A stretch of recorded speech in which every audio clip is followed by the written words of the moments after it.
Welcome to Indiana Sports Beat Radio. So for the thousands in attendance and the millions watching around the world.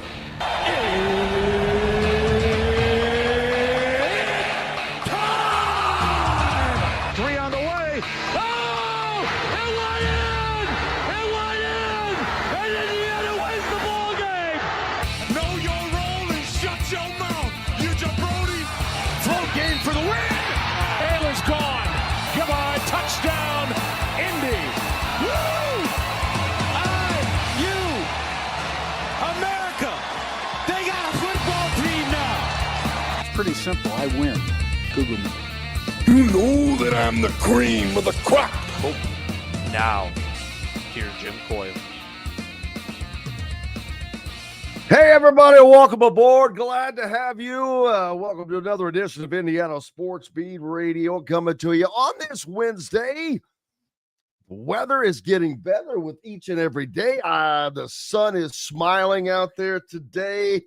I know here in South Central Indiana, we're going to hit a high of around 58 or 9.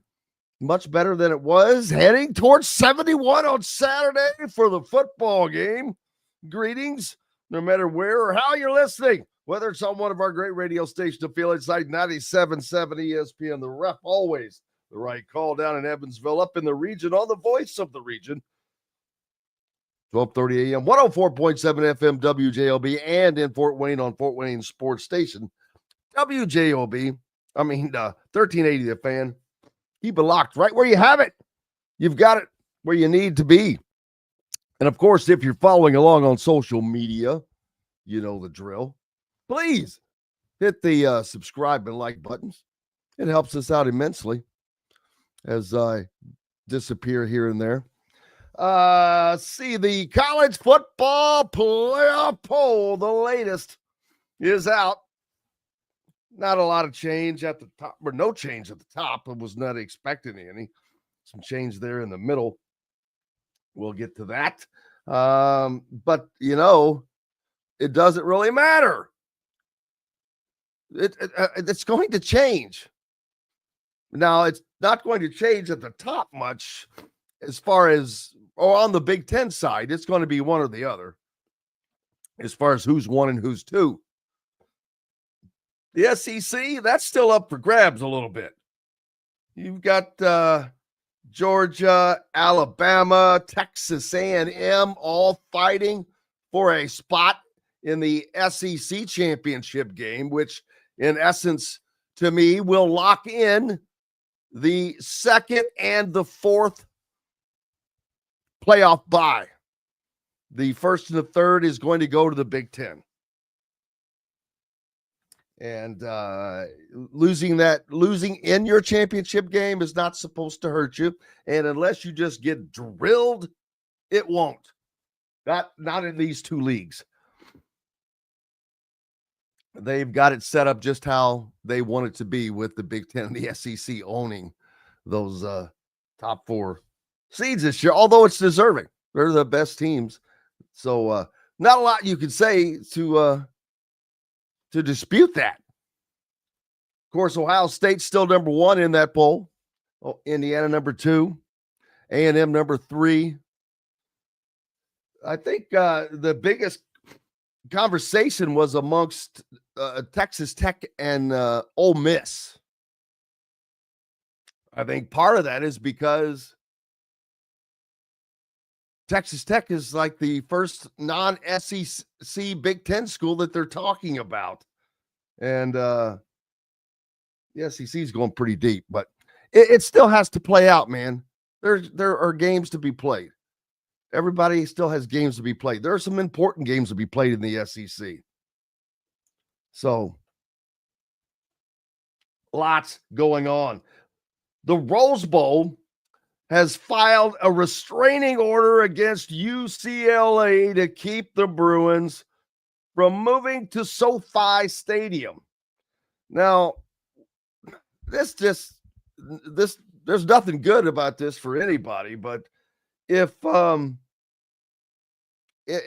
Rose Bowl wins, this hurts UCLA. It hurts their ability to grow and thrive in this new age of college athletics. It hurts UCLA and its ability to thrive in the Big Ten.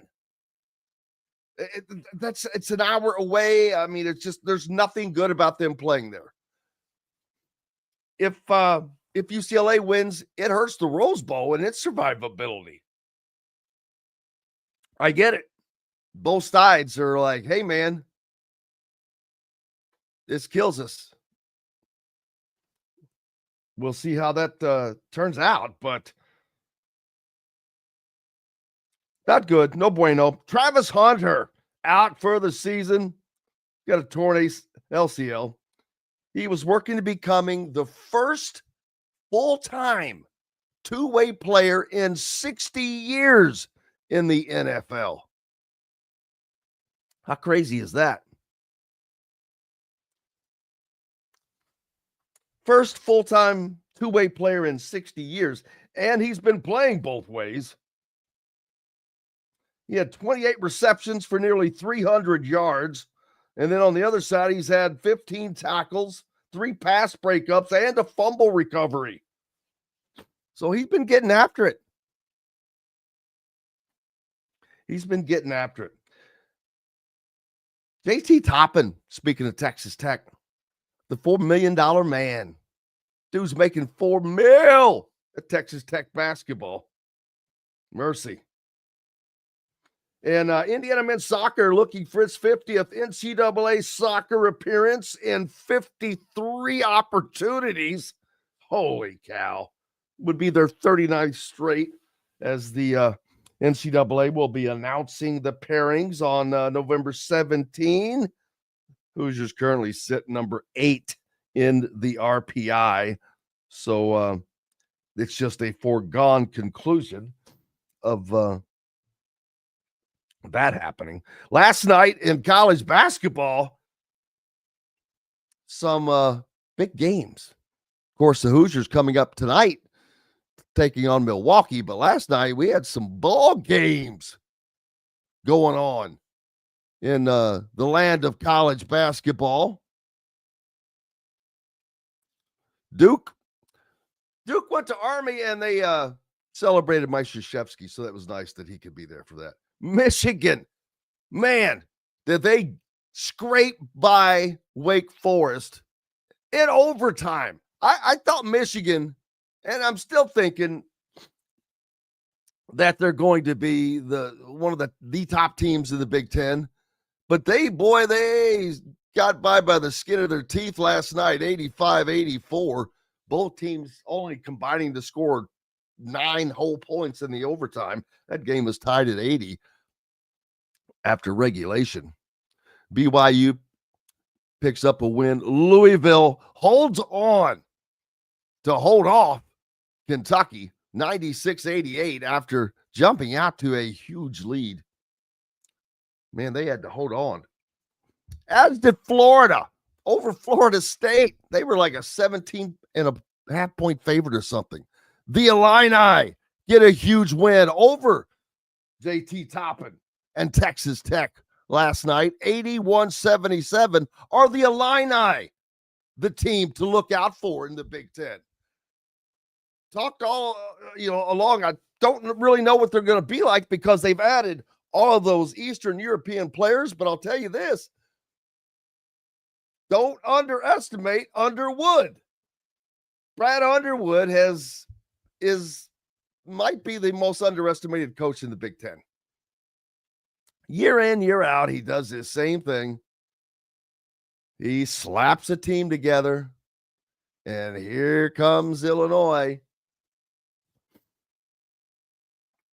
Last night in that Louisville game, Louisville kept Pat Kelsey hurt his finger trying to avoid the victory celebration.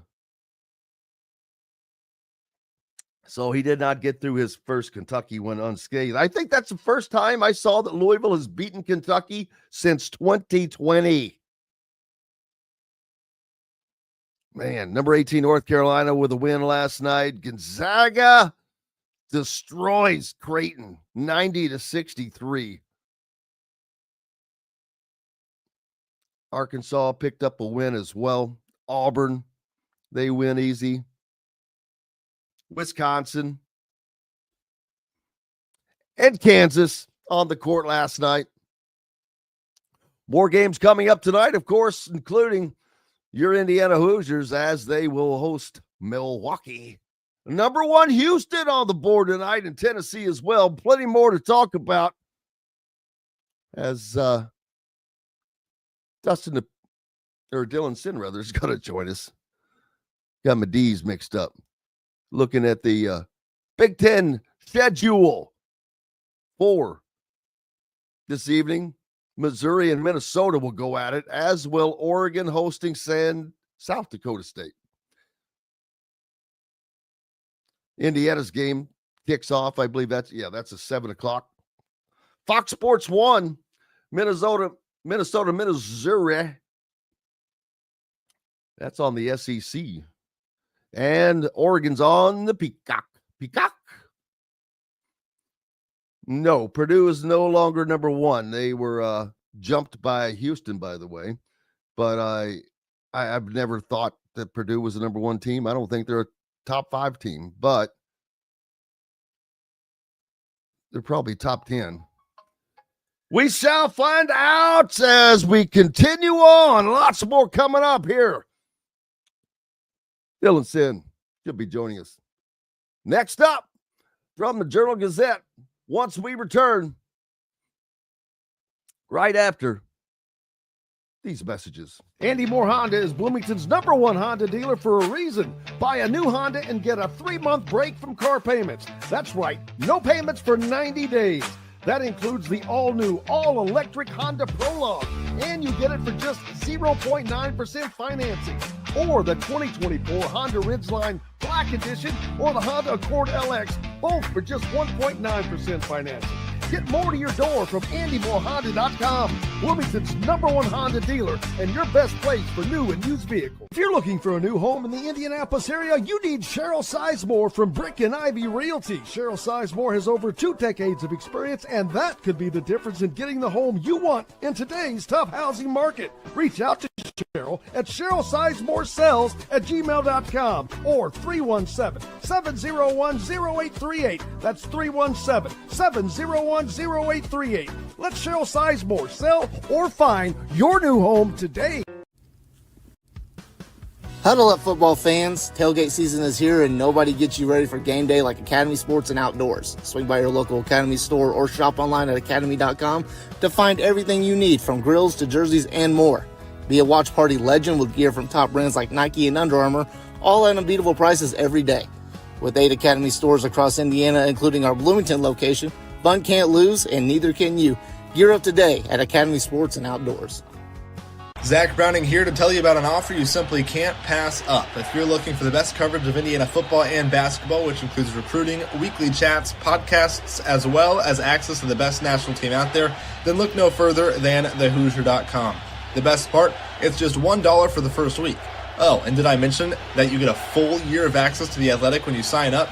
You can't beat the coverage, and you can't beat the deal. So head over to thehoosier.com today and sign up for just $1. It'll be the best decision you ever made. Welcome back, Indiana Sports Beat Radio here on this Wednesday. Dylan Sinn with me now. Dylan, how are you doing, sir? I'm good, Jim. Thanks for having me on, as always. Always a pleasure, sir. Wouldn't be a Wednesday without you. Plenty going on. The basketball season kicking into gear. Of course, Indiana at it tonight, but coming off of a huge win on the road of sorts at a neutral site there Sunday. But lots of other basketball going on in the Big Ten with Purdue going on. They're dropped from off of the number 1 spot now. Houston moving up, but Illinois looking very good. A big win for them last night. Michigan, not so much. They squeezed by in a tough game last night. First, let's talk Purdue, man. Just they had a rough go of it, but I just don't see them as a number 1 team personally, but that maybe I'm not seeing what I need to see. But I think that others are seeing that same thing right now, that they just don't have a killer type of instinct with this team. Yeah, I mean, Matt Painter seeing what you're seeing, right? He kind of came out after their game against Oakland. They gave up 77 points in that game, and he basically talked about how they have a lot of skill on that team. They have a lot of shooting. They have a lot of guys who can handle the ball, and those guys work incredibly hard on those skills. And he said, well, I wish we would work that hard on defense, right? And so he didn't think they were good enough defensively against Oakland. Now, again, obviously, the enormous caveat here for Purdue, at least so far, is they played those first two games without Trey Kaufman-Renn, who scored 20 points a game for them last year. Obviously, an enormous deal. And when he comes back, he will play the 4, and Jack Benner will be able to play some of the 3. He's been playing the 4 as undersized 4. Good player. I think he's a very exciting freshman for them from Brownstown. But and that will help their rebounding because they've had problems rebounding in the first couple of games here. And Kaufman-Renn will certainly help that. But I think the defensive issues are not going to be solved by the return of Trey Kaufman-Renn, who is a okay defender, but not elite at his position. And so we'll see. Obviously, this game against Alabama is going to be a huge test for them. That's tomorrow night. That should be a lot of fun. I don't think Alabama is the best team in the country either, especially on defense, where they gave up 96 points to St. John's. I know they won that game, but that was a shootout, right? And it could be a shootout with Purdue as well, because Purdue is as advertised on offense, right? Like even without Kaufman-Renn, they were terrific on offense in those first couple of games. So the question now is, do you see an improvement on defense with 5 or 6 days off after Matt Painter kind of called you out, after Fletcher Lawyer kind of called you out? He basically was like, if we're supposed to be the number 1 team, we have to be better than we were against Oakland, right? And so we'll see. I am not convinced that they are the number 1 team in the country right now. I did not vote them number 1 this week. But if they beat Alabama, then then we'll talk, right? And so there is absolutely reason to be at least mildly concerned with what we saw from Purdue to start, but we won't know for sure until Kaufman-Renn comes back and until they recommit themselves to defense. Yeah, in all fairness, we're not going to know for a long time about anything. Just like football, right, man. You've got to let this stuff play out. You've got to let these teams get through getting Trey Kaufman-Renn back, getting through Nick's. Indiana's beat up. So there's just all kinds of things. You've got to wait for all of these teams to develop. Michigan had a rough night last night, and I know that they're better than what we saw last night, but hey, man, maybe it was because of Wake Forest, not so much of Michigan, but we'll have to wait and find out what that is. But I expect a little bit more out of Michigan. But hey, those early tests are for to kind of wake you up and show you, hey, dude, you can't walk through this. Yeah, absolutely. And Dusty May would probably say the same thing. Right now, one thing we can say pretty definitively about Michigan already is that their big guy, the guy from UCLA, Ade Mara, that guy is a star. That guy is a superstar. He was 18 points, 14 rebounds, 6 assists, and 5 blocks in their game last night. Like they lose that game pretty convincingly, if not for him. And so they brought him in as a transfer from UCLA. UCLA, it seems like, kind of gave up on him a little bit. And he is fantastic. That is a Big Ten player of the year caliber player. I'm not sure if he's going to win it, but I think he'll be there in the end in the conversation. He is ridiculous. So they have another one. They had those 2 big guys last year, and they have another one this year, and it should be a lot of fun to watch him this season. Man, yeah, YouTube and ESPN still messing around with their little squabble. Some fans weren't able to watch the Kentucky Louisville game last night. They're going to miss Purdue Bama. Yeah, that does stink. I mean, I'm a YouTube TV guy, so it's hitting me as well. I've got other subscriptions or just I go someplace else or whatever you got to do. But yeah, that stinks, man. This thing has got to get settled, hopefully. But we're into the season. But that's what they wanted. That's what each side is waiting for the other side to give, and the only people that get hurt is the little people like you and me, man. Just the little people. Sunday up in Chicago, we were both up there to see Indiana take on Marquette. And I'll be honest with you, Dylan, I was a little impressed with what I saw from a shorthanded, foul-troubled team, Indiana. But, of course, you're going to be impressed when your two big guys shoot 63%, or your two main guys shoot 63% from behind the three-point line and are knocking down 12 threes or more. That was a huge shooting day for this Hoosier team. But the fact that they continue to shoot free throws the way they do is a great sign. They just don't get to the free throw line as often as, say, Marquette did in that game. Yeah, absolutely. It was a weird game. It's we do this every season at the beginning of college basketball where the officials have certain emphasis that they want to have. They're going to call certain things the emphasis. Very close. Every year we do this, and then by the middle of December, the emphasis is gone, and they're calling it totally differently again. It drives me up a wall, but that's obviously what it was.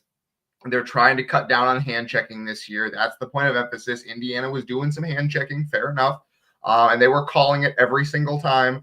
And it made for a slog of a watch. But Indiana, as Darren DeVries said after the game, he thought they needed to adjust a little bit better, and that'll probably be a point of emphasis for them going forward. But no, I thought that it was the most impressive offensive performance that I could remember from an IU basketball team against a major conference opponent. Frankly, at least since I've been covering the team, which is now 9 years. It was just really, really good and crisp basically throughout.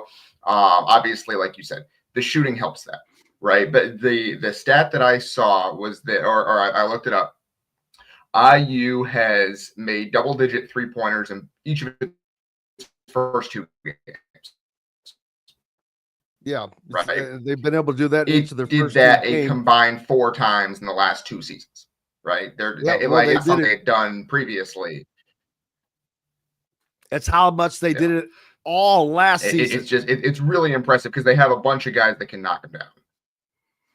Yeah, it is amazing, yes. But it shows you what yes, obviously Lamar Wilkerson and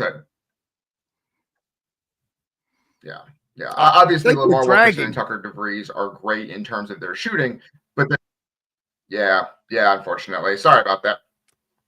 That's all right. But it works out well. We saw what we thought we would see. We saw the team that we thought that we were going to see as far as style. The one thing that also showed its head to me is Reed Bailey. Reed Bailey, his time is going to be very limited. I don't know in what situation and where he's going to be needed because he's not going to be able to I don't know how much he's going to be able to help with the bigs. It's that game obviously was not for him. 3 minutes in and he hit the bench, and we didn't see him again until Sam Alexis got into a little bit of foul trouble. Yeah, he's a valuable player. Like that was what they were able to do against Alabama A&M. They got him rolling to the rim, and he's really good at diving and finding shots around the rim. He's a great free throw shooter, which really helps. Sam Alexis is not a particularly good free throw shooter, although he made several against Marquette. But Reed Bailey, they're different types of bigs. I think that is kind of a positive with those two, is that they're different types of bigs and they do different things. And Sam Alexis was the better fit for that game against Marquette. Now, also part of it was Reed Bailey got foul trouble. He came out 3 minutes in, he already had 2 fouls because he reached in a couple of times. That's something that he's going to need to work on.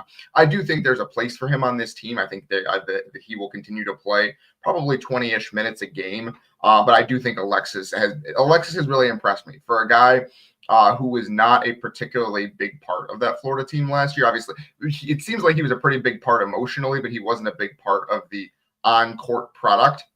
For that guy to come in and be so impressive at Indiana, it just tells you, first of all, how good that Florida team was, but second of all, some really good scouting work by Darren DeVries and his staff to realize that they had a valuable player who was just basically sitting on Florida's bench that they could bring in and make a big part of this team. So I've been really impressed by Sam Alexis, by his ability to rebound, by just the toughness he has out there. I think he's a good player, and having both him and Bailey is going to allow you to do a lot of different things with your big men, even if neither one of them is particularly big and neither one of those is a superstar, I think you're going to be able to have a lot of flexibility with both of those guys out there.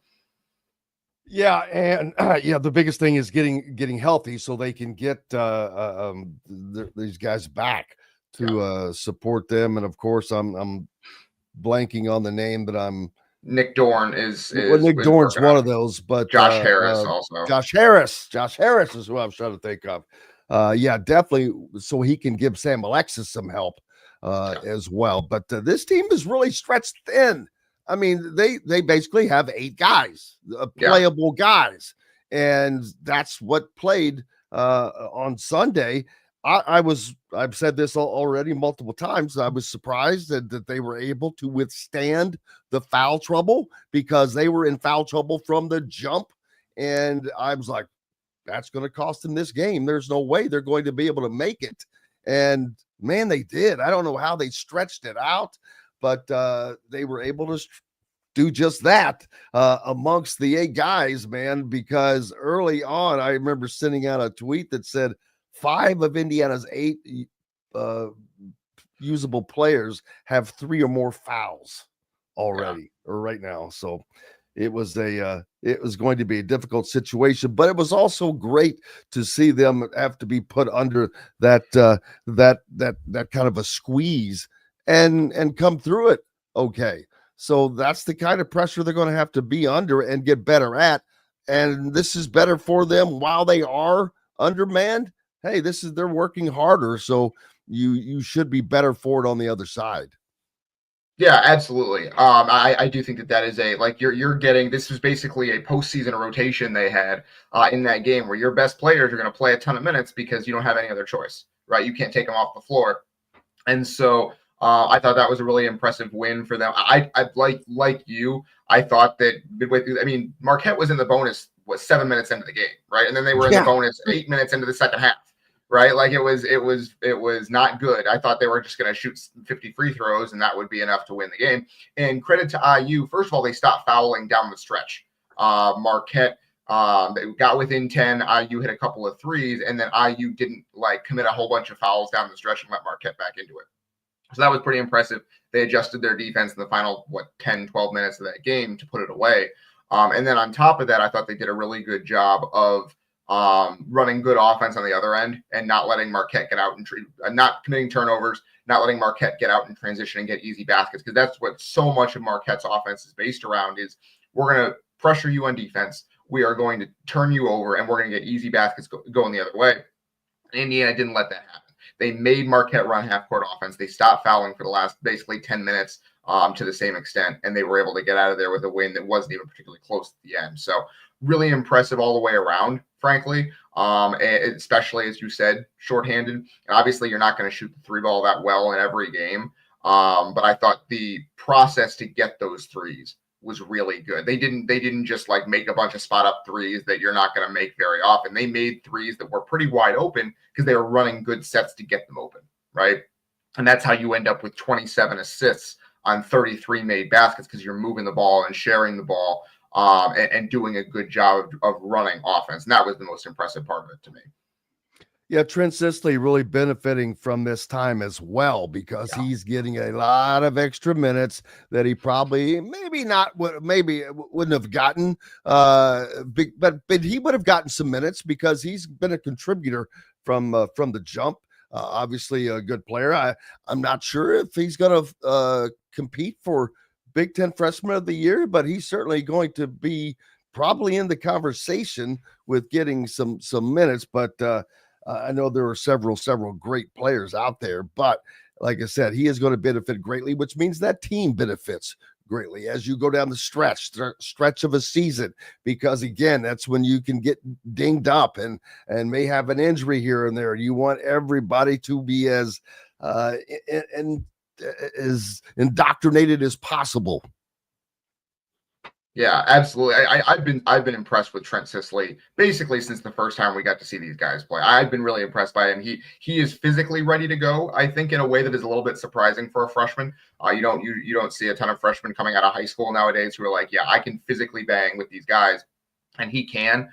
He seems to have a good instinct for getting the ball in space around the rim. He knows how to use angles. He knows how to find himself open. And this IU team is going to find him when he's open, because that's one of the strengths of this team, it seems like, is finding the open man. And so Sisley has done a good job of working his way open and letting the creativity of his teammates take over and get him easy buckets. And that's a really valuable skill for a guy who's coming off the bench to have. And he was a very good three-point shooter in high school. We haven't quite seen that yet from him. That's kind of the missing piece for him to be a genuine rotation player on this team, is to shoot 35% from three. But I think it's going to come. I think he'll get there. And I think he could be a real valuable piece for this team in February and March if he keeps growing, because he does so many things. He is the what you call the glue guy, or just the guy who fills in the gaps. And he's really good at a lot of different things: shooting, passing, ball handling, rebounding, scoring around the rim, all of it. And so he's not going to be a superstar for this team, but it could be a guy who fills in a lot of different gaps. And I think you're already starting to see that a little bit. And we'll see much more as the Big Ten season just getting underway. Indiana hosting Milwaukee tonight. When is Purdue up again? Purdue is up tomorrow in Alabama. Yeah. Oh, yeah. So that'll be a very good game to watch. But more coming up. Dylan Sinn from the Journal-Gazette with us, back with more Indiana Sports Beat Radio right after this. Know a team or group needing a fundraiser? Boost Fundraising raises more money faster and offers the most unique and user-friendly online fundraiser in the nation. Your team receives personalized fundraising pages for each team member. Free team-branded promo gifts shipped to each donor. Boost Fundraising does it all: sports teams, marching bands, charity causes, and community groups. Go to boostfundraising.com and be sure to enter the promo code COYLE, that's COYLE, to receive a discounted fundraiser. Whether it's a night out with the family, after work with colleagues, or catching the game with friends, Bubba's 33 is the place for you. Bubba's 33 offers a mouthwatering menu of selections that are all made from scratch every day. The portions are big, but the prices are small. And with over 50 big screen TVs, you'll never miss the big game. Bubba's 33, pizza, burgers, beer. Zach Browning here to tell you about an offer you simply can't pass up. If you're looking for the best coverage of Indiana football and basketball, which includes recruiting, weekly chats, podcasts, as well as access to the best national team out there, then look no further than thehoosier.com. The best part, it's just $1 for the first week. Oh, and did I mention that you get a full year of access to The Athletic when you sign up? You can't beat the coverage, and you can't beat the deal. So head over to thehoosier.com today and sign up for just $1. It'll be the best decision you ever made. Huddle up, football fans. Tailgate season is here, and nobody gets you ready for game day like Academy Sports and Outdoors. Swing by your local Academy store or shop online at academy.com to find everything you need, from grills to jerseys and more. Be a watch party legend with gear from top brands like Nike and Under Armour, all at unbeatable prices every day. With 8 Academy stores across Indiana, including our Bloomington location, fun can't lose, and neither can you. Gear up today at Academy Sports and Outdoors. Welcome back, Indiana Sports Beat Radio on this Wednesday. Glad to have you along with us. Jim Coyle, as always, and joined by Dylan Sinn from the Journal-Gazette there in Fort Wayne. The latest CFP poll out last night, and no changes at the top as we expected. The top 4 seeds remain the same from the Big Ten and the SEC, Dylan. And as I have said over and over, this is going to be barring a blowout at the Big Ten or SEC conference championship. This is going to be Big Ten at number 1, SEC at number 2, Big Ten at number 3, SEC at number 4. That, again, barring some major blowout loss, those 4 teams, the winners and losers of those 2 games, are going to take up those first 4 slots, and that's how it plays out right now. It's what's going on underneath of them, who's going to play whom, but yet still the SEC still has a little bit to be determined. Yeah, I mean, the SEC has a ton to be determined, right? They could get as many as 5 or 6 teams in this thing, and they could get as few as 3 or 4. Right. They have, like, the Big Ten seems like they might get maybe 4 at maximum, and probably 3 only. But the SEC might get 5 or 6 because they have a lot of teams that are going to finish somewhere around 10-2, and it might be the difference between who finishes 10-2 and who finishes 9-3. Right? I've even heard 9-3 Texas could be someone the committee looks at as an entrant. I think that Texas would be a gets little into bit this silly. thing. But I am going to be just furious. Texas is not a top 10 team. It's the biggest joke. I am so sick and tired. I hope Texas does get in, and I hope they get beat by 80. Yeah, I agree with you. I don't think they're particularly good, but they have games against Georgia and Texas A&M down the stretch of the season that they could win their way in, right? And so we'll have to see what happens with them. We have to see what happens with Vanderbilt, who has a game against Tennessee where they could win their way close to the bubble. Oklahoma has several big games, including this week against Alabama, where they could win their way into the field. And so there's a lot of SEC teams that currently are on the outside looking in, but could win their way into the field if they have a strong close to the season. So we'll have to see, because they have a lot of big games between the top teams down the stretch of the season, and that's going to be a big part in determining the last couple of teams in this field, is how the SEC does in these final weeks. Yeah, and like you said, determining who goes where. There are relationships that are still being respected. I still think that the Big Ten winner is going to go to the Rose Bowl. There's no guarantee to that, though, right? Yeah. No, there's not a tie-in. It's just kind of the Rose Bowl gets the certain seed number. I think is how it's supposed to work. Well, no, they still respect the relationship, and they have that option if they so choose it. If the Rose Bowl wants the Big Ten champion, they get the Big Ten champion. Okay, all right. I know the Rose Bowl. The one thing I know is that the Rose Bowl moved its game like an hour up this year, so that to respect the quarterfinal kind of schedule. But other than that, yeah, I did not know they still that is new to me. Is they have to respect the Rose Bowl? No, they don't have to. They don't have to. They can. Okay, all right, makes a lot of sense. Yeah, I think they would send the Big Ten winner to the Rose Bowl. They did that last year, and that's how you ended up with Oregon, Ohio State in the Rose Bowl, and Ohio State winning with the way they did. I mean, that was exactly what the Rose Bowl wanted, right? It was kind of old school Big Ten, Pac-12, honestly. And it worked out very, very well in that way, and would love to try to do that again this year, I would assume. But what I don't understand is, okay, I don't think the Rose Bowl is they don't have to take the Big Ten champion. They have the option, though, because of that relationship. Yeah. But there's also the proximity, geographical proximity that is trying to be used. So, but I think it is bowl relationships first, if possible. That's just why the Sugar Bowl will be the SEC champion. The SEC champion will go to the Sugar Bowl. It's not. Yeah. They're not going to the Cotton Bowl. They're going to the Sugar Bowl. The Sugar Bowl gets. I don't know why. Why does the Sugar Bowl get? Because of pre-existing relationship. So they put that over, and then the Cotton Bowl's relationship would have been with the Big 12, who will not have a team ranked high enough to worry about taking one of the top 4 seeds. Yeah, probably not. I suppose you could kind of shove Texas Tech in there if they have a really strong finish to the season where they go 12-1. I don't think that's going to happen. They probably end up as the 5 seed to me, because they have a loss to Arizona State, who's not ranked. You get it, right? But I do think that would be interesting because the 5 seed would then play whoever's number 4, whether that be the SEC runner-up or the Big Ten runner-up in the quarterfinal, and that could be a place for the Cotton Bowl, right? Where you get a Texas team in the Cotton Bowl, and you have an SEC or Big Ten team facing them. And I'm sure the Cotton Bowl, if that ends up coming to fruition as well. Yeah. So while it kind of appears like we know where teams may go, we don't really. It's still just a guessing game. And until these games play out more. Now, on the Big Ten side, like I said, we know which 2 teams it's going to be. That makes that part easy. That's not true either. Michigan has a shot to beat Ohio State, and ruin their deal. Indiana would have to lose to Wisconsin and Purdue. Obviously, I'm not planning on that happening.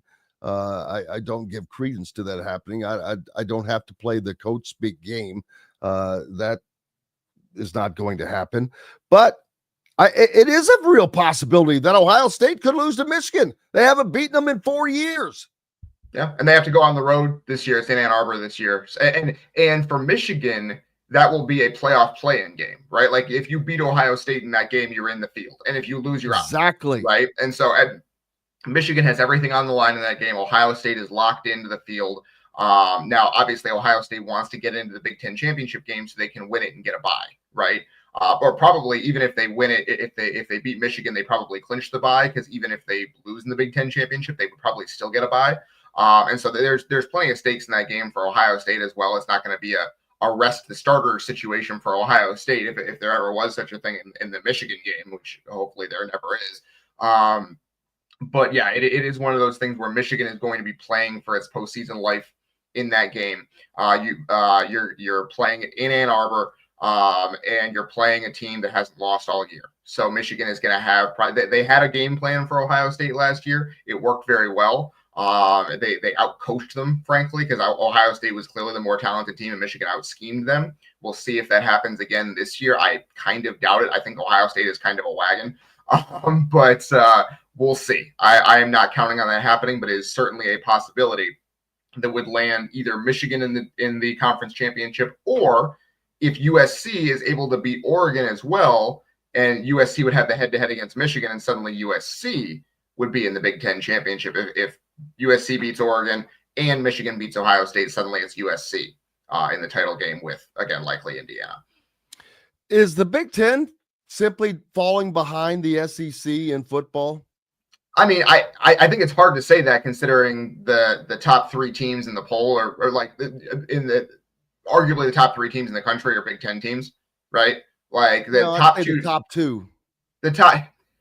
Yeah, I mean, Texas A&M is really good, but they haven't played anybody outside of Notre Dame. Oregon has played a harder schedule, and the only team they lost to is the number 2 team in the country. So Oregon is number 3 in all the metrics. Like all of the advanced metrics have Oregon at number 3. And so like the question is what you value, right? The Big Ten is better at the top, and the SEC is deeper. It's just a question of what you value, right? The best team in the country this year is likely going to be from the Big Ten, I think. But that doesn't mean that the Big Ten is the better conference top to bottom. It's just a question of what you value. Absolutely. I mean, and I think most people, it depends on what they're achieving at the time, to be honest. That's right. With you. That's right. But the ultimate is the national championship. And so, when the SEC was winning the national championship, that was the measuring stick.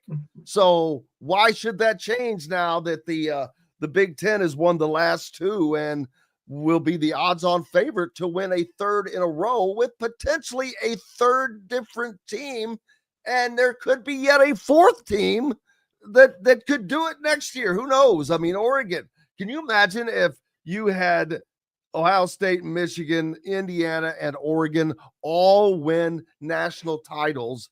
Different teams. I mean, what would the SEC say? I mean, they can say they're deeper all they want, but baby, you got a bunch of better than average teams. Congratulations. That's right. Like, I guess it's a question of, do you want 5 or 6 teams in the playoff, or do you want the one team that's going to win the whole thing? Right? Like, that is, again, what do you value?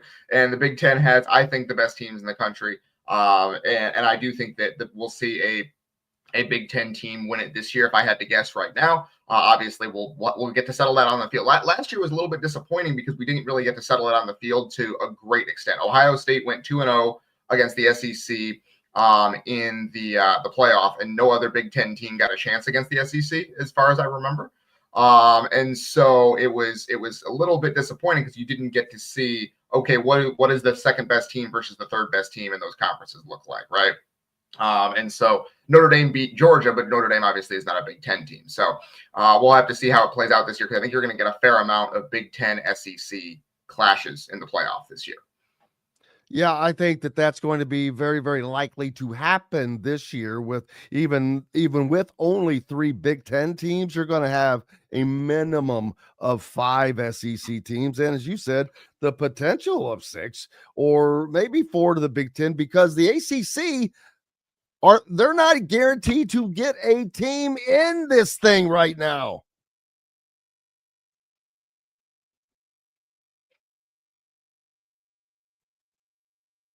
Think I may have lost Dylan there, but anyway, Yeah, like that. Yeah,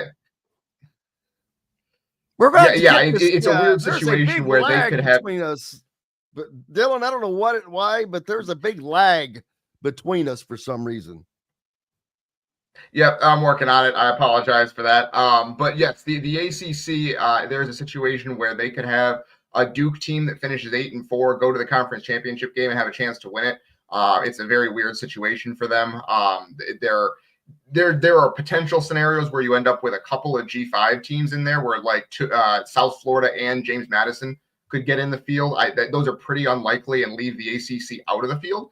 Those are pretty unlikely to me, but that is a possibility because the ACC has cannibalized itself to such an extent. The only team with 1 loss sitting there is Georgia Tech. And so we'll have to see how that plays out over these last couple of weeks, because Georgia Tech still has to play Georgia as well. The best team in the ACC right now might be Pitt, which plays Notre Dame this weekend. College game days there in Pittsburgh. And Pitt, I'm not sure is if we've kind of been paying attention to this, is undefeated with the current quarterback they're playing. They got this true freshman named Mason Heinchel, and they put him in after the 4th game of the season. They were 2-2, and they've won 5 in a row with him.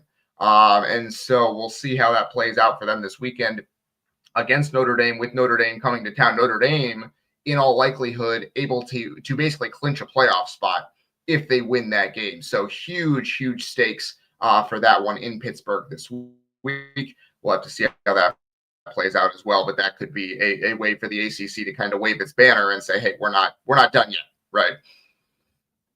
Yeah, and it's also a play out game for the Irish if they cannot get the job done. Yes, absolutely. Pitt. So although we have thought that Notre Dame was going to be able to sneak their way in, which probably so, but not so fast, my friend. You lose this game and they are out as well. Yeah, absolutely. It is a play-in versus play-out situation for Notre Dame. Absolutely. What else is going on for you this weekend? Yeah, I mean, I'll be in Bloomington tonight for Indiana, Milwaukee. Looking forward to that. And then I'll be back in Bloomington on Saturday for Indiana, Wisconsin. So looking forward to that as well. A couple of trips down south from Fort Wayne this week. Hey, Indiana and Wisconsin, the Badgers, Badgers? We don't need no stinking Badgers. Haven't had the greatest of seasons. Luke Fickell, vote of confidence. He's not going to worry about it. Doesn't have to worry about losing his job. The players don't have to worry about losing their coach.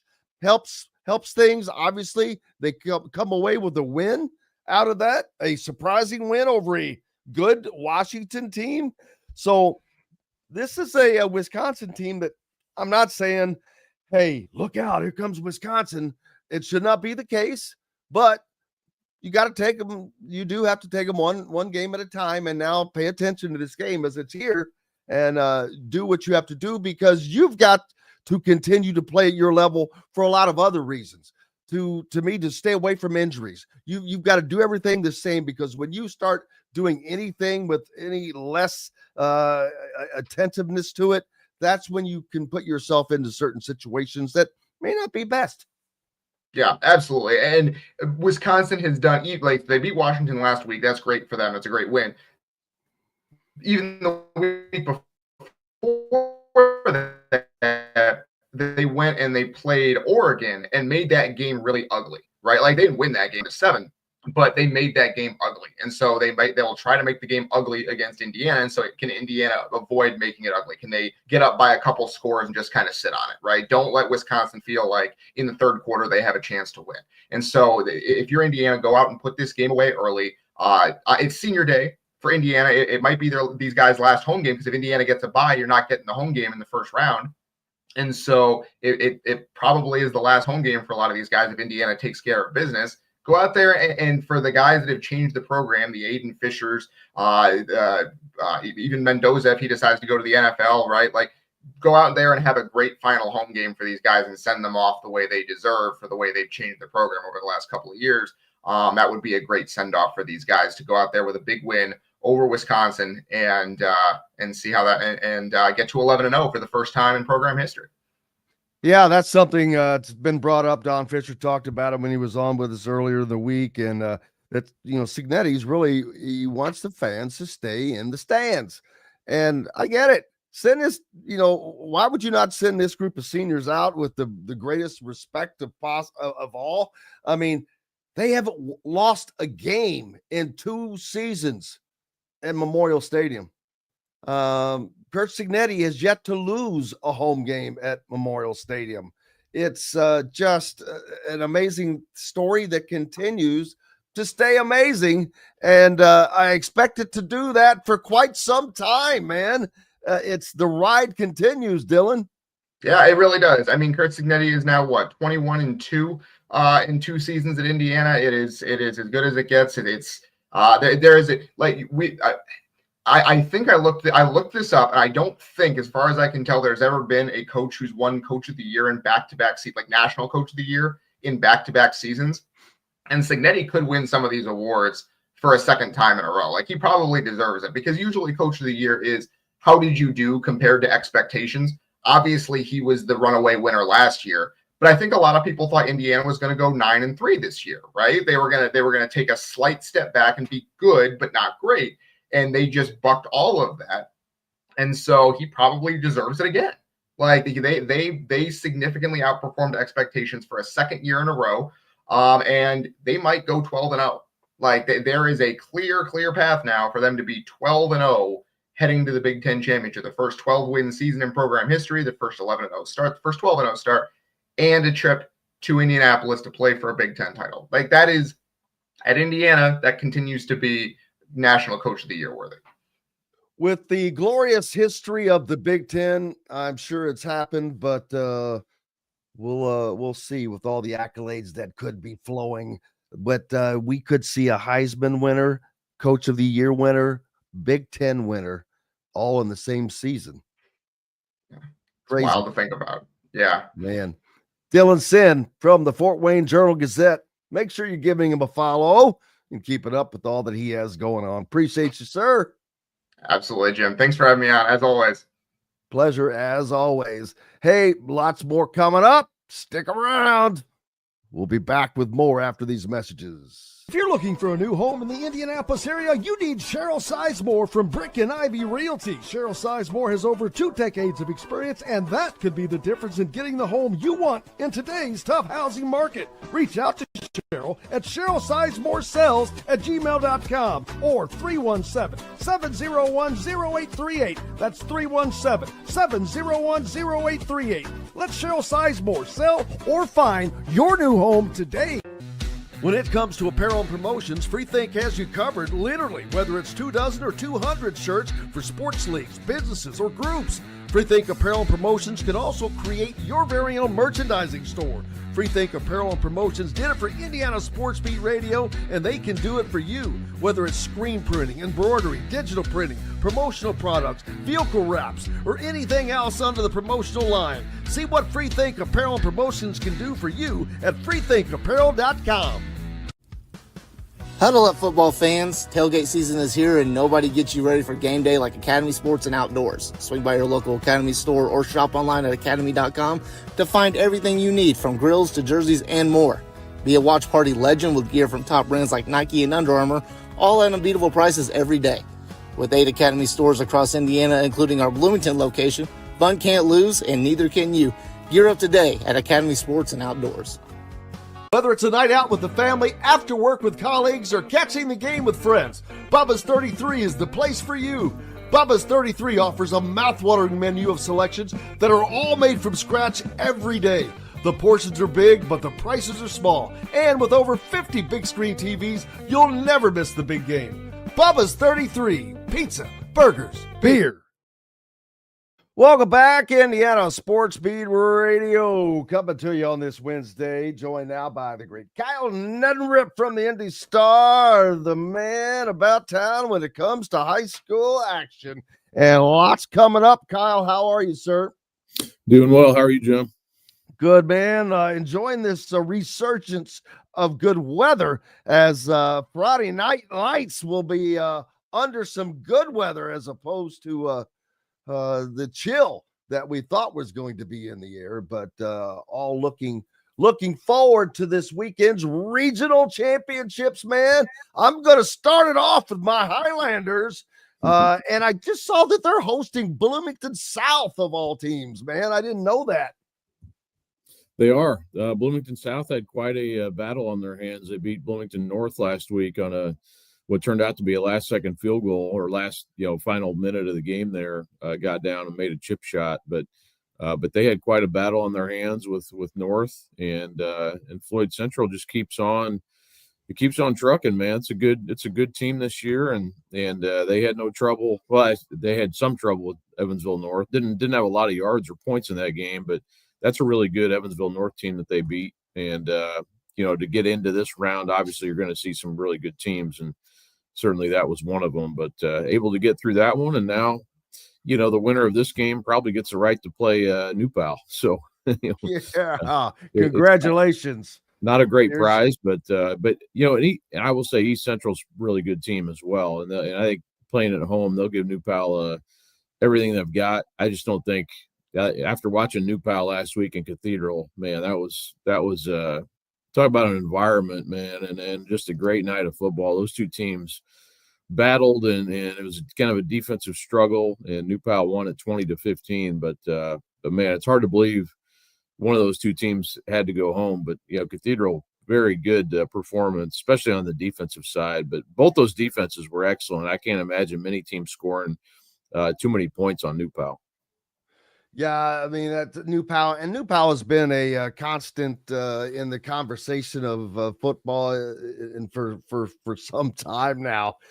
Just a year in, year out program that you're going to be expecting to have to contend with, and yet here they are back again. And yeah, it's not a great winning prize for either Floyd or South, but hey. To each, and you never know. It's why they play the games. It's why there's so many great games that are coming. This is is this the weekend where you just have the most great games? I would say that between last week and this week, I mean, I say that, and then we'll have great games in all of these rounds upcoming, just because the teams, for the most part, the teams get better and better. In 5A, I'm not sure that's the case because, we may have seen the state championship already, but for the most part, I'd say this week and last week are in those sectional championship games. Westfield beating Carmel in overtime. I mean, you can't ask for much better games than that. The New Pal Cathedral game. I mean, you had just a lot of really good matchups in the sectional championship games. A lot of those are rivalries that maybe rematches of the season, or teams that know each other pretty well. This round is too, to a slightly lesser extent. The teams get a little bit more spread out, as you get into the regional round. But a lot of these teams know each other, are familiar. New Pal and East Central played 2 years ago in the semi-state. You have some teams that, like Merrillville, Michigan City, that typically play each other quite a bit, or, and there's some weird ones too, like Fort Wayne Dwenger plays Lebanon. I mean, that's not a game you'll ever see. So you do get a little bit more spread out and see some different type matchups. But also I think the intrigue of not knowing, can Cascade go to Lawrenceburg and win? I mean, that's, that'll be fascinating to see, what happens there. Lawrenceburg has a lot of tradition. Cascade doesn't have much, and but I've seen this Cascade team play. I think they're as good as, about anybody in 3A. And then if they can win, they would get to possibly play Gibson Southern next week in another huge game. So, it's going to be a fun night of games. And, in Decatur Central Brownsburg, those two teams, they used to play each other back in the day every year. They were in the same conference for a long time, but since 1993, they haven't played at all. So that's another one where it's kind of a different type matchup. And it's also two defending champs. Brownsburg won 6A, Decatur won 5A. and now they play each other in the 6A regionals. So, and then, there, like I said, there's some, some team like Fishers Westfield, they play every year. Obviously, they're in the same conference. Warren Central, Center Grove, I mean, they play in the season. They're back to being MIC rivals, and also they play each other in the regional. It seems like every single year. So, so you do have some familiarity, and then some, like I said, that are a little bit more unusual type matchups, I'd say. Yeah, we've got the possibility of a record-breaking into this season, as well as the kid from Knox High School. What's it, Miles? What's his name? Miles McLaughlin. Yeah, he is closing in on Derrick Henry's unbreakable rushing record. There are some records we think of just unbreakable. That's one of them, but wow. And not only that is it going to get broken, but it's going to get broken potentially by a quarterback. Yeah. That is what I'm like, wait, what? I know. I had somebody boggles my mind. I had somebody ask me this week, like, he plays quarterback? Like, yeah. I mean, I didn't, going up and watching, I went up there earlier this year and watched practice, and I see how they run their offense. And, he's a quarterback in name, but, he's basically a running back, playing quarterback. He's getting the snaps, so he is a quarterback. But yeah, he's getting the touches, baby. Yeah, and he's running a lot. So it's very cool. I mean, honestly, if they, he could actually break the single season national record this week. And I forget how many he has to get, a lot, but he gets a lot every week, it seems like. And they play Angola, which is a 7-5 team. You would think Knox should win that game, but but they're 12-0, but at the same time, they have not been a team that's made it to the state championship before. So, this will be interesting to see if they can break through. They won a regional a couple of years ago. So they have done that before, but yeah, he's got a chance. I think it's probably going to be in the state championship if he does break the all-time record, which would honestly, that'd be a lot of fun to see that in the state title environment. And, if he can make it there. Now, I will say, like, next week, if they do beat Angola, they'll have to beat Lures or Twin Lakes. And both those teams are really good. Lures, they are not a team that's probably going to, I don't know if he can run for 300 something yards against Lures. I don't know. I mean, maybe he can. But Lures typically, no matter what, they're kind of one of those teams like Cathedral where their record is not indicative of how talented they are. So they're 7-5.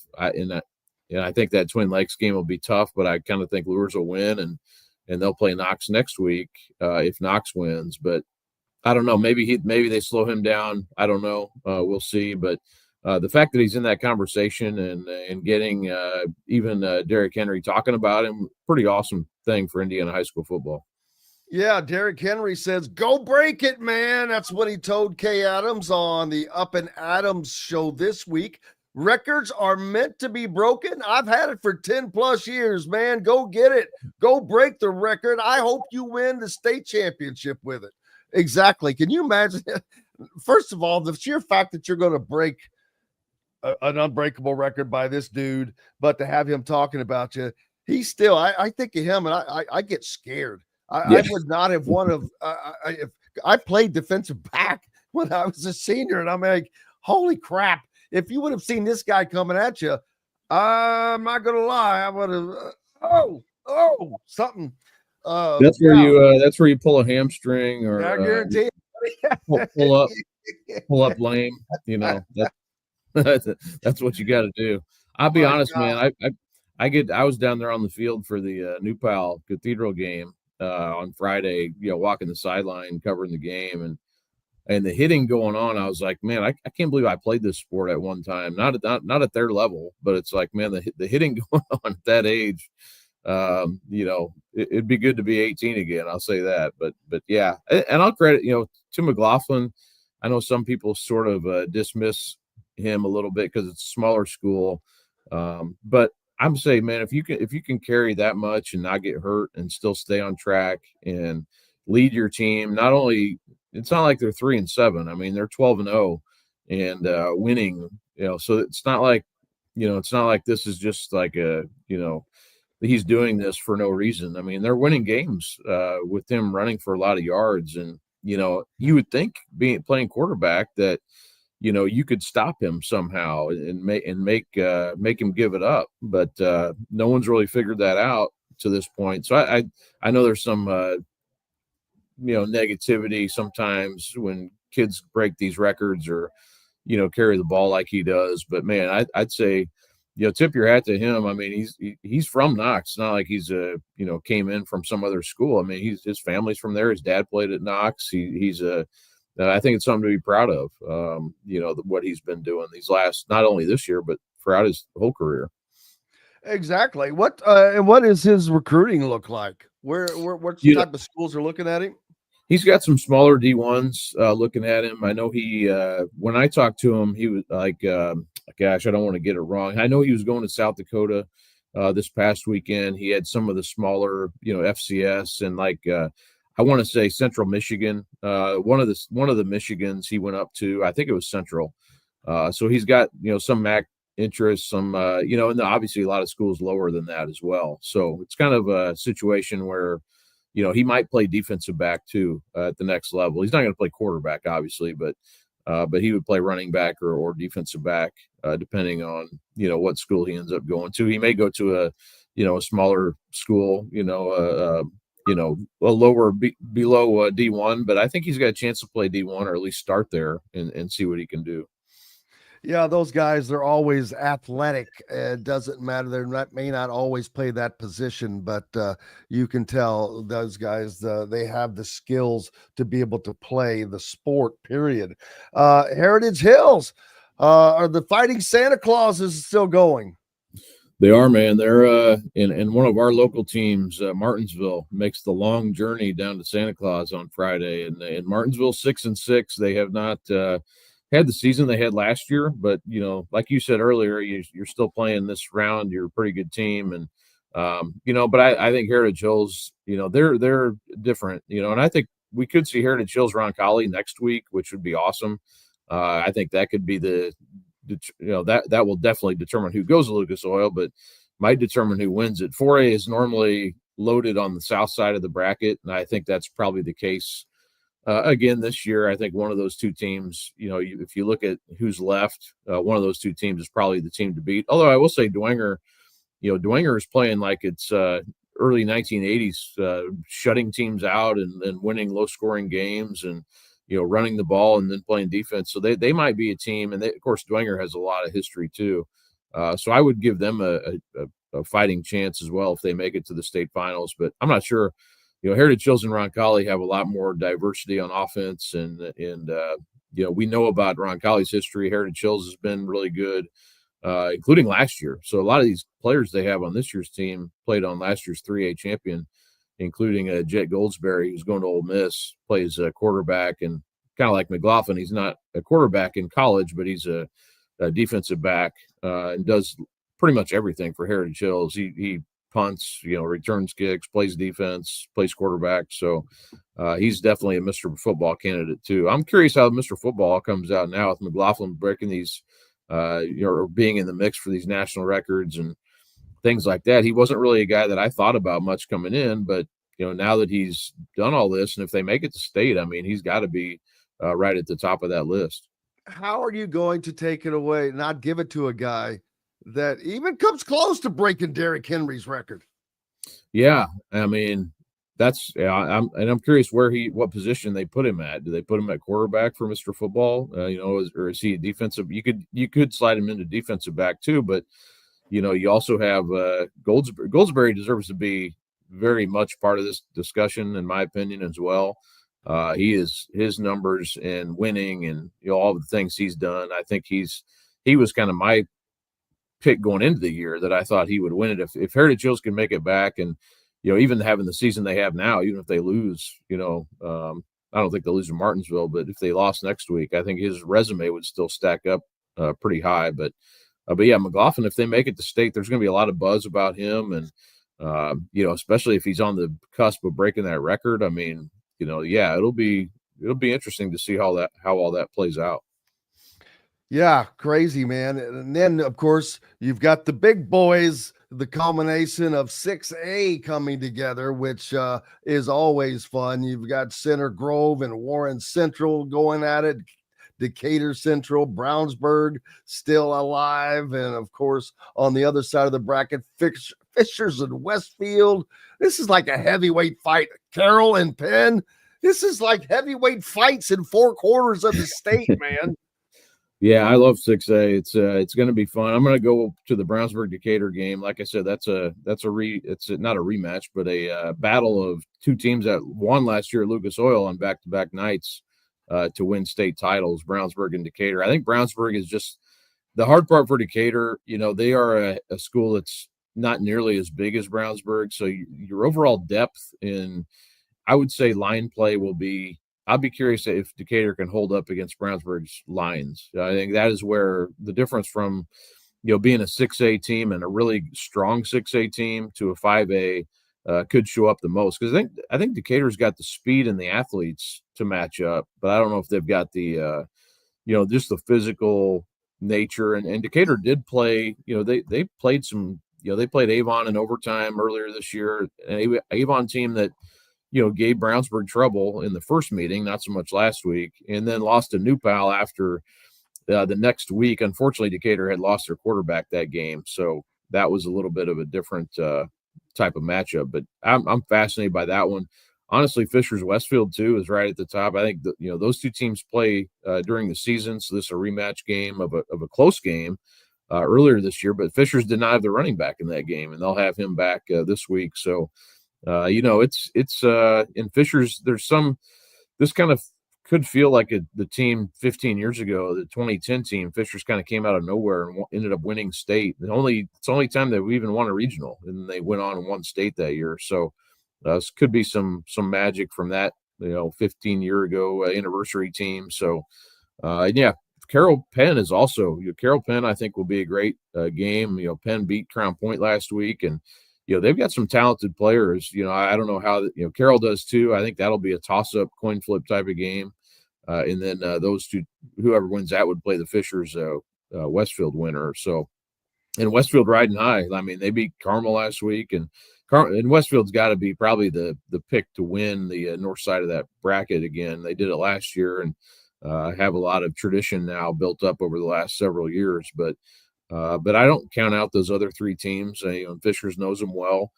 But yeah, I'd probably pick Fishers or I pick Westfield and Brownsburg. Could be a rematch in the state championship game again. Yeah, it's just going to be fun, man. It always is. But I love looking at these teams and these matchups and thinking about Martinsville. So did they enter the playoffs 3-6? Yeah, Martinsville. I mean, they benefit, their schedule or their sectional is not, they in even the first game against Greenwood, they barely beat Greenwood, which is, is not a great, Greenwood's kind of a one-man team, and they finished 2-8, but Martinsville barely got past them. And then they beat Charlestown, and then they reversed, B&L beat them handily in the first game of the year, and they reversed that completely in the sectional championship. So, and they would admit, Brian Duggar, their coach, would probably admit they benefit from a relatively easier sectional, but they're not going to apologize for it. It's one of those things. Their team last year was very good. I mean, they were a team I thought could make it to the state championship game. They were loaded. Well, I say that they ran into New Pal in the semi-state and lost pretty handily, but they beat Wrights in the regional last year. They won 12 games last year. This team not as overall as talented as that one, but they do have a lot of offensive weapons, and they can put up points on you. I don't think this is a tall task for them to beat Heritage Hills. I doubt that happens. It might not be even that close of a game, but yeah, I mean, you're playing the game. That's the thing, is you're going out there and snapping the ball against Heritage Hills, and you get a chance, if you're doing that, you get a chance to go out there and pull the upset. Yeah, it's going to be a fun ride because we've got a few weeks of this before we get to the ultimate championship round on that beautiful Thanksgiving weekend, man. Appreciate you, Kyle. Make sure you're giving Kyle a follow and keep it up because he's got it. Man, he's going to be a busy man this weekend. Absolutely. Appreciate it, Jim. Thank you, buddy. Kyle Neddenriep from the Indy Star joining us here on Indiana Sports Beat Radio. Plenty more coming up, man. Stick around. We're back with it right after these messages. The ISC Sports Network is your home for sports content across the Hoosier State. Find us live on TV and streaming or archived on our website and our app.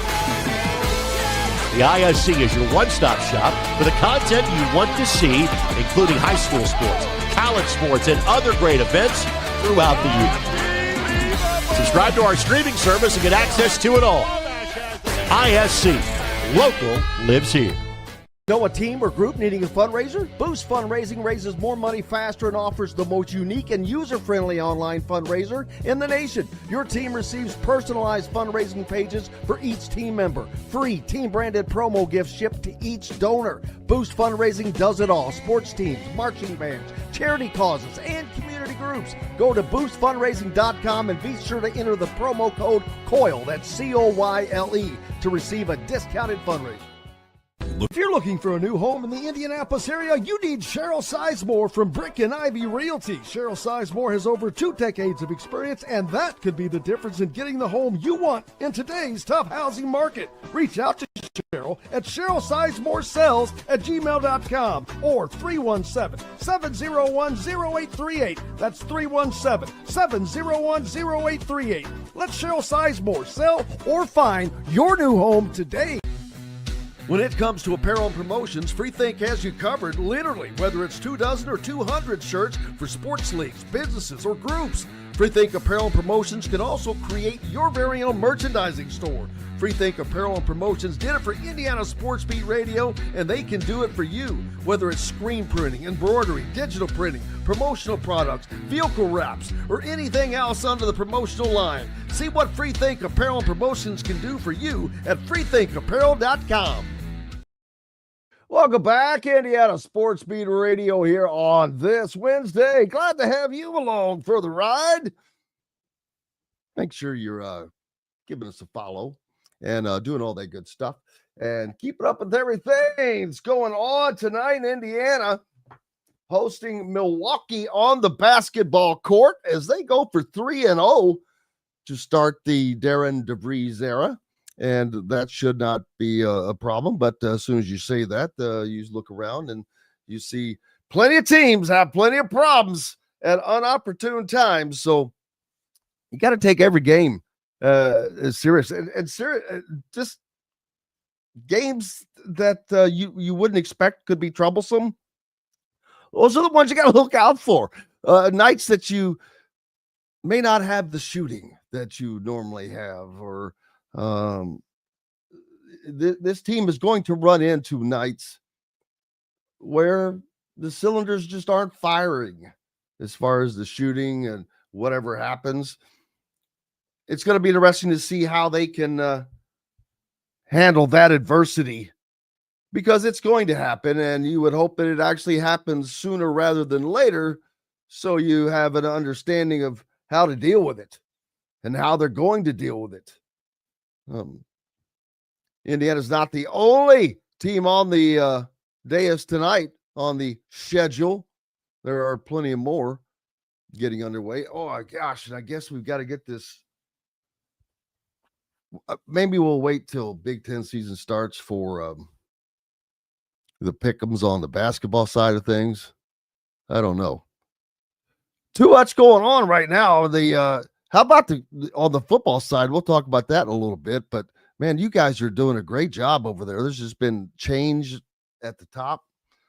Not me. I missed 2 weeks, so that left me out. But I know that whoever's leading it, I remember thinking I need to get them to place bets for me, because they have a very, very good record of doing so.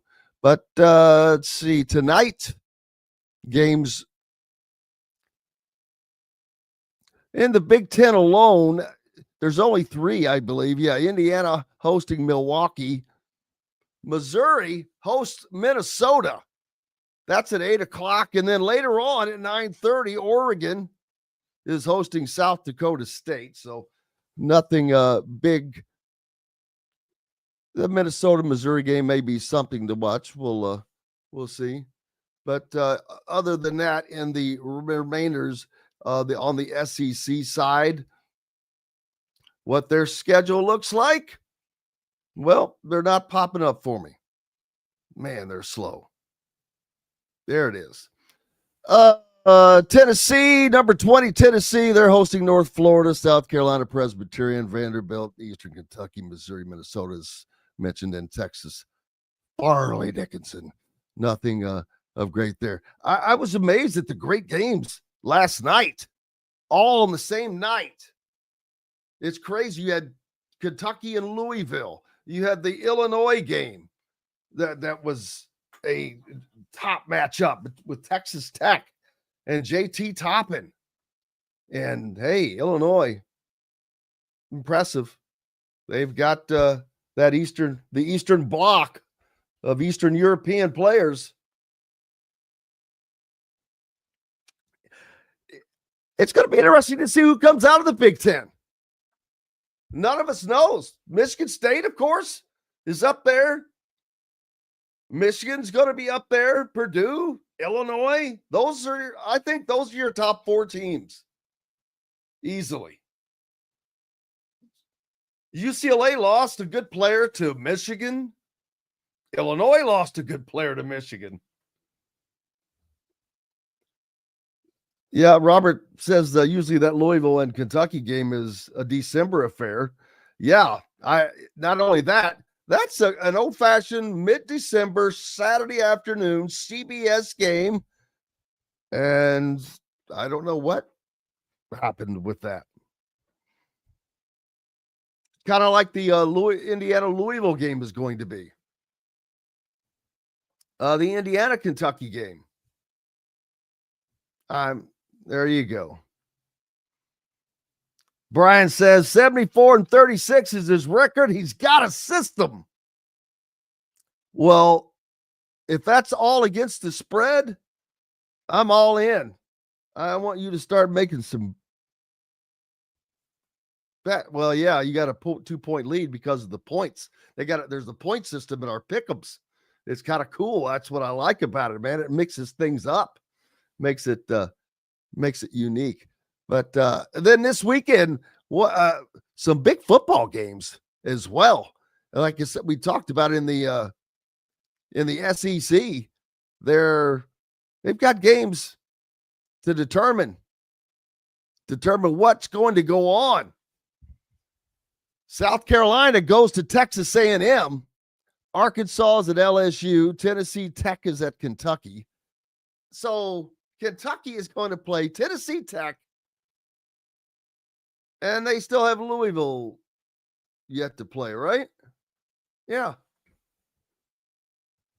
Non-con games at the end of the year. It's weird. Oklahoma at Alabama this Saturday. Oklahoma is held on. I've got to give it to them. They went through the injuries to their quarterback.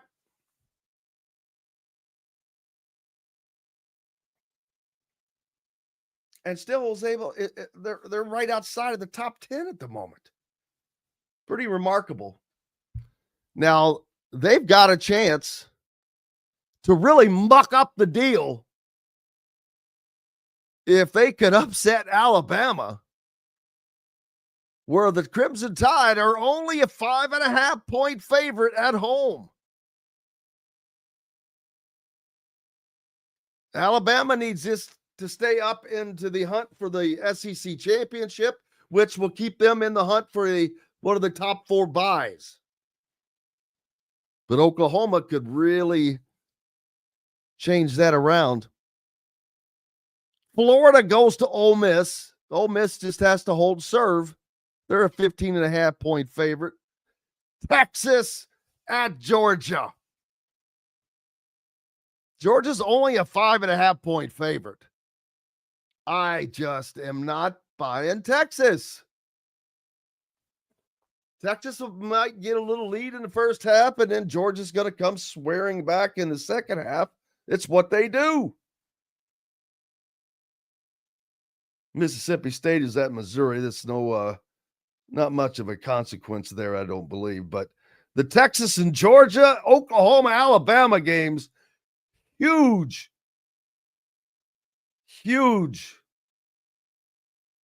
this weekend. If Texas loses to Georgia, are they finally out of this conversation? I'm not sure they are. People are going to try to keep them in it no matter what. You've got some ACC teams that are having to fight to get back into the conversation because the ACC is potentially on the outside right now. But boy, Texas is on that fence. But they need to be given a loss because if they win, they're definitely going to be in the CFP, and Georgia is not going to get knocked out. They may get knocked out of the top 4 bye, but they're not going to get knocked out of the CFP. And so there's how you get another SEC team in. Could be the SEC Invitational. That wouldn't be bad to see the Big Ten win the SEC Invitational, though, would it? I believe Georgia is going to win that game. I'll give up the points and take Georgia straight up in that game. I just don't believe in Texas. Ole Miss, I'm not sure I expect them to win that game. I'm not sure if Florida has if they're still fighting to get someplace. Or if they lost the team. Oklahoma, Alabama is going to be a fun game to watch. That's a 3:30 game. I'll be able to watch at least the second part of that. So we'll have a better indication of who's going to go where, but still won't have it all yet, although I guess some of these teams still have 3 games to play. Some have 2, like Indiana. Indiana has a bye week coming up still. After their home game with Wisconsin on Saturday, they're off for 2 weeks before heading to West Lafayette to finish their season against the Boilers. Indiana potentially looking at their first 12-0 season. Now, would Purdue love anything more than to put an end to that? We'll, of course, be talking about that in 2 weeks, but I mean, rivalries do things, people. They played pretty well against Michigan. Not bad.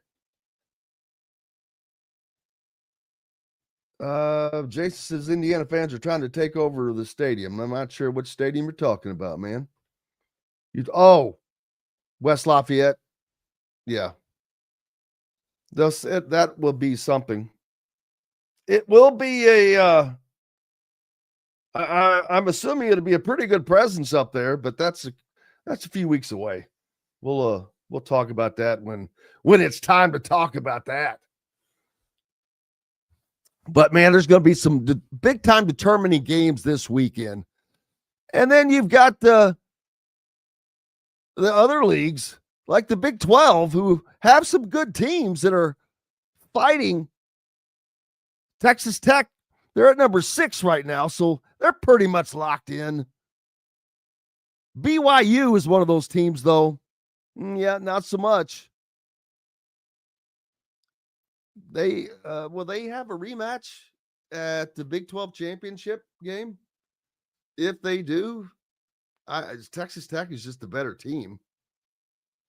I think that after looking pretty solid all year. I think that does the Big 12 only end up getting one team in? Or do they get two in? I think that they might end up with two in. We'll go ahead and take us a break. When we come back, Zach Browning from thehoosier.com will join us.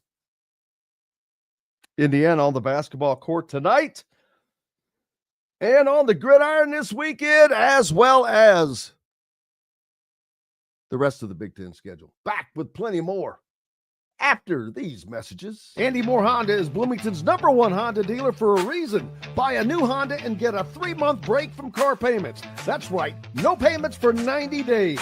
That includes the all-new, all-electric Honda Prologue, and you get it for just 0.9% financing. Or the 2024 Honda Ridgeline Black Edition or the Honda Accord LX, both for just 1.9% financing. Get more to your door from AndyMooreHonda.com, Bloomington's #1 Honda dealer and your best place for new and used vehicles. If you're looking for a new home in the Indianapolis area, you need Cheryl Sizemore from Brick and Ivy Realty. Cheryl Sizemore has over 2 decades of experience, and that could be the difference in getting the home you want in today's tough housing market. Reach out to Cheryl at CherylSizemooreSells@gmail.com or 317-701-0838. That's 317-701-0838. Let Cheryl Sizemore sell or find your new home today.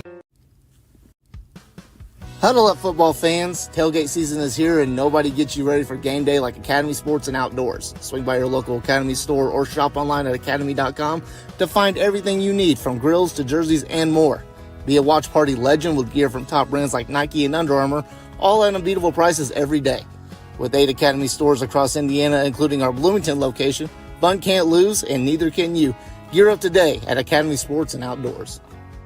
Zach Browning here to tell you about an offer you simply can't pass up. If you're looking for the best coverage of Indiana football and basketball, which includes recruiting, weekly chats, podcasts, as well as access to the best national team out there, then look no further than thehoosier.com.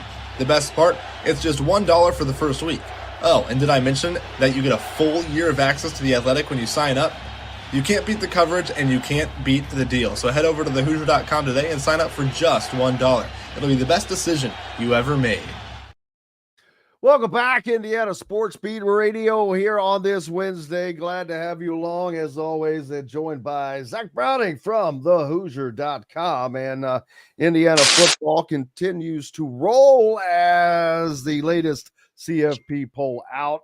Of course, Indiana remains at their #2 spot. No movement at the top. We didn't expect any movement there amongst the top 5 teams. It's the movement down below that we're keeping an eye on to see who might play whom. But still some stuff to be determined, but that happens after these games are played. Zach, for Indiana, it's business as usual as they look forward to getting to 11-0 for the second season in a row. And just crazy to say that, but that train continues. And Indiana should have an easy path to doing that. But Wisconsin, coming off of a big win over Wisconsin or Washington, which has been one of the better offensive teams in the Big Ten this year. Yeah, this Wisconsin team is weird. I mean, they're not good, Jim. Let's call it how it is. Yes, they did just beat Wisconsin, or did just beat Washington. That game was really, really weird. I'm sure everybody's seen it. The leader in passing yards in that game for Wisconsin wasn't a quarterback. It was their punter. So Wisconsin's got some things going on with the quarterback position right now. Billy Edwards, the Maryland transfer, was supposed to be the starter this year. If anybody from the Indianapolis area knows Danny O'Neal from Cathedral, he was the backup quarterback when Billy Edwards went hurt. Danny O'Neal got hurt this past weekend, so they relied on a true freshman, Carter Smith. They have 2 quarterbacks healthy right now. One is Carter Smith, one is Hunter Simons, and Simons is, I think, a 5th year, and they don't trust him at all. So they've been rocking with Carter Smith. So I'm not quite sure he's going to start at quarterback for Wisconsin this weekend. But the running game hasn't been great.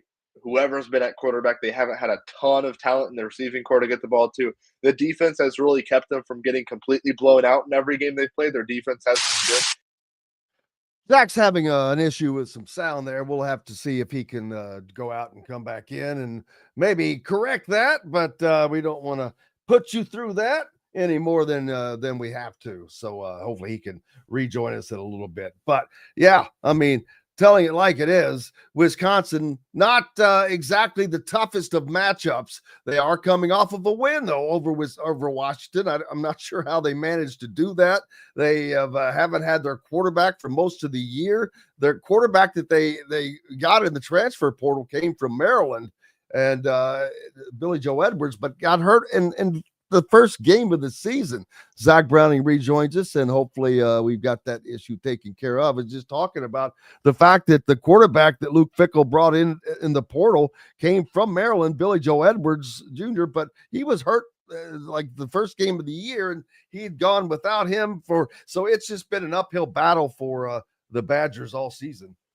Yeah, Wisconsin has used 4 different quarterbacks. I hope the audio quality is a little bit better than it was just a second ago. But 4 different quarterbacks, it's been a struggle for them. The defense is really where this team hasn't been good. I don't want to say good, but has been better than the offense at least. So the defense is where Wisconsin is at their best. Granted, they're playing an Indiana offense at home who was held in check for the most part, especially in that second half against Penn State. So I imagine Chris Magnetti, I imagine Mike Shanahan and the Indiana offense going to want to make a statement probably against the Wisconsin defense that while they've been good, yes, that's been the strength of their team. They're without their stud linebacker. They're potentially without their stud safety. So we'll see what the health looks like for that Badger defense going into Saturday. And not that he needs to do anything more after last weekend, but Fernando Mendoza's numbers per se have not been lighting the charts up. His actions have been, but now maybe this is an opportunity to put up some Heisman Mendoza type numbers to go along with his campaign. Not his campaign, I don't mean it that way, but the Heisman campaign that he's locked into. Yeah, it's weird because you look at Indiana's schedule, Wisconsin and Purdue, obviously some great opportunity for Mendoza to put up some numbers. You look at perhaps his biggest competitors with Julian Sayin and Ty Simpson. Julian Sayin's still going to have opportunities to put up numbers against not great teams. Obviously, Michigan, the last game of the regular season, we'll see how they fare against that. But Ty Simpson, they've got another bye game because of the SEC and the conference scheduling and 8 games and whatnot that they're changing next year. But they've still got Eastern Illinois, so still an opportunity for Ty Simpson to kind of, I don't want to say stat pad, but that's essentially what it is. So we'll see what Fernando Mendoza does. I'm assuming he's probably only going to play 3 quarters against Wisconsin and only 3 quarters against Purdue, assuming the scoreline is out of hand, as I think we all expect it to be. So we'll see over the next 6 quarters what he's really able to do, because his numbers on paper stack up, if not aren't better than the rest of the candidates. Marcel Reed doesn't have the numbers as the rest of the 3 candidates. He's the Texas A&M quarterback. Ty Simpson is kind of third fiddle as far as the statistics are concerned compared to Sayin and compared to Mendoza. Mendoza's got the touchdown advantage. He's got some more rushing stats as well. Simpson kind of has the yard advantage and has the completion percentage advantage over Mendoza. So we'll see what kind of happens down the stretch. But you're exactly right, Jim. If you're comparing actual Heisman moments, Julian Sayin hasn't really had an equal. He hasn't really had the opportunity to, given the schedule of Ohio State. You look at Ty Simpson, he's been good in games. He's gone on the road and won big games. He's beaten Georgia, but he hasn't necessarily led a game-winning drive in any of those moments. Fernando Mendoza has done that now 3 times, all on the road, all against teams that the College Football Playoff Selection Committee believes are top 25 teams. So it's interesting to see how that will go down. I do still believe, even after Penn State, the Big Ten championship, the SEC championship, the conference championship weekend will still decide who ultimately wins the Heisman. Yeah, votes are due right after those championships are completed. And while it has no bearing per se on the Heisman vote, I assure you all Heisman voters saw the poll that was conducted, I believe, by ESPN amongst NFL personnel of who would be if they were coming out today, who is the quarterback you would take. And it was a resounding win by Fernando Mendoza as being the guy they would take as their quarterback. Yeah, that's the difference in Saturday for me against Penn State. I'm not sure Fernando Mendoza clinched the Heisman or did anything like that. He certainly helped his case against Penn State. But if there was something that Mendoza clinched, if there was something that he kind of solidified himself as on Saturday on the road against Penn State with that game-winning drive, it was perhaps, maybe not even the number one pick, but perhaps the number one quarterback taken in this year's draft. There will be a debate on if he's the number one pick versus some edge rushers, some defensive players, and whatnot. But he did, I think, solidify himself as the number one quarterback taken at next year's draft. He has all the tools, the physical tools. He's 6'5", 230. He's got the functional speed. I mean, he scored the first touchdown with his legs now in back-to-back weeks for Indiana.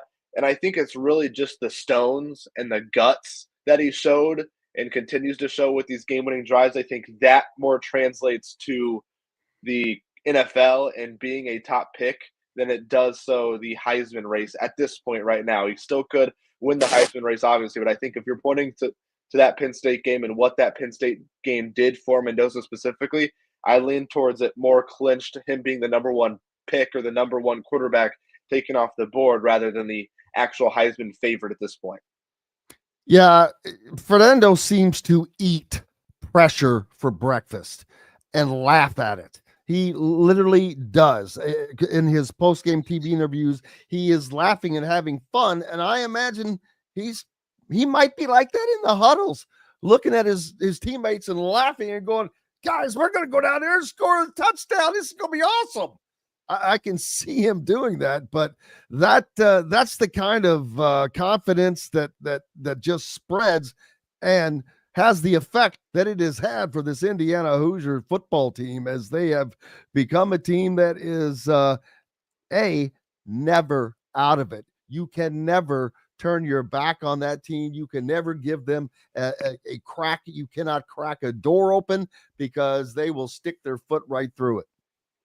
Yeah, that was probably Indiana's worst half of the season, that second half against Penn State, and they still found a way to win on the road in front of 80, 90,000, however many were in Beaver Stadium on Saturday, in one of the toughest road environments against a team while struggling still has plenty of NFL talent and plenty of elite college talent on it. So I think that's pretty telling. And you talk about the confidence, it is contagious.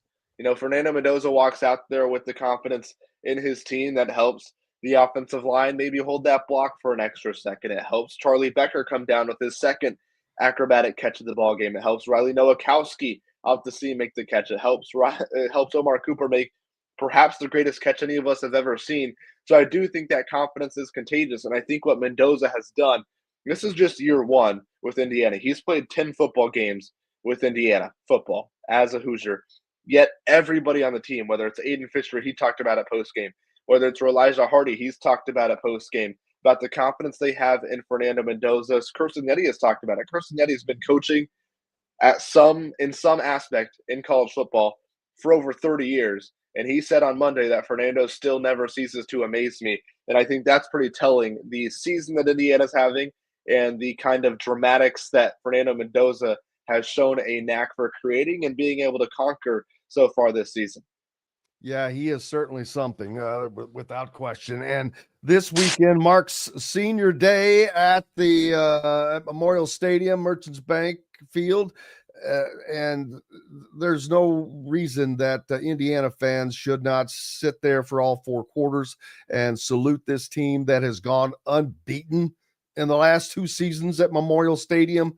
So hopefully they get that recognition paid to them by the fans, as they will be putting on the cream and crimson at home for the last time. Yeah, this will be the last home game of the season, you would imagine. Indiana's probably at this point too good to get a first-round game at home in the college football playoffs. So obviously they'll play Purdue on the road. Big Ten Championship is a neutral site game in Lucas Oil up north, and then they're going to have a bye in the first round. So most likely, at least, assuming they win these last two games of the season. So yeah, this will be the last game until 2026 for Indiana at home. Zach Browning from thehoosier.com. Make sure you're giving him a follow. Go there and get subscribed now. for all of the action that you can keep up with. And I'm telling you, there's more than you can read there with all the national content as well. It is an abundance. Appreciate you, sir. Thanks so much for having me as always, Jim. You betcha. Zach Browning joining us here on the program. Always a fan. Sinn Mikowski will be at guard this week. Talk to Jason says he's the offensive line moving around. They've got guys dinged up. Khalil Benson's been dinged up since I know he was limping around when I was out at the Maryland game since then. And then the game against, it's just that time of year. They're looking, they need to get to this bye week, rest up, and get healed up. You go into that Purdue game, and then you go right into the conference championship game the week after that. So it keeps on rolling, but it's going to be a fun one. Man, what is that December 6th day going to be like in Indianapolis? Holy smokes. Indiana and Ohio State going for the Big Ten championship at night, as long as Ohio State handles Michigan in their last game of the season, which I expected they will, but I have expected they would for the last 2 years, to be honest with you. We'll see how that rolls for them. But I expect that's going to be how it turns out. We'll have to wait and find out. But we can all do that, can't we? Yeah, why not? So basketball tonight, Simon Scott Assembly Hall as the Indiana Hoosiers host Milwaukee. Purdue back at it tomorrow night as they'll get back after it. And Indiana looking for their third win of the season. They've played pretty well so far. Another opportunity for them to get some minutes under their belt, but they're still going to be shorthanded and going after another win. More minutes for guys like Trent Sisley as they wait. Josiah Miles, he played well. Had his hand wrapped, but had one heck of a shot that he made during that cortisone shot. Yeah, it's cortisone shot time for a lot of people. No doubt about that for certain. But man, it is going to continue to be a fun season, whether we're talking football or basketball. It's always going to be fun as we continue out the rest of this year. Bigfoot time, or thank you time for everybody that joined today, to Dylan Sinn, Kyle Neddenriep, Zach Browning, most importantly, each and every one of you. Without you, we've got no reason to be here. But we're back again tomorrow. Until then, I'm Jim Coyle. Thanks for listening to Indiana Sports Beat Radio. Be sure to subscribe to our YouTube page for more clips and team coverage of Indiana basketball, football, and more. You can also find full episodes and tons of other content on thehoosier.com. We'll see you next time for another edition of Indiana Sports Beat Radio.